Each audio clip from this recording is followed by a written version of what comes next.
What is the year of tolerance in UAE? 2019. Protein, meat, egg, fish. You can write fish also. Two family habits. যদি family vegetable না খায়, lack no vegetable কি লিখতে হবে? No vegetable, জেনে লাগছে no vegetable in your diet can lead to digestive issue and health problem. Fast food খাইলে, sedentary life ঘরে বসে থাকলে, তারপর not getting enough sleep, not sleeping এটা তুমি নিজে সারাদিন বসে থাকে, laziness. Identify the freedom given under the articles declaration of human rights.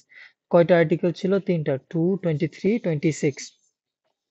Article 2 তে হিউম্যান রাইটস কি বলছে? জেন্ডার, ল্যাঙ্গুয়েজ, রিলিজন সবারই সেম রাইট আর ফ্রিডম থাকবে। আর্টিকেল 23 কি বলছে? সবাই যেন ইকুয়াল ওয়ার্কের জন্য ইকুয়াল পে পাবে, একই কাজের জন্য একই পে। আর্টিকেল 26 কি বলছে? Everything has the right two education, সবাই যেন এডুকেশন পায়।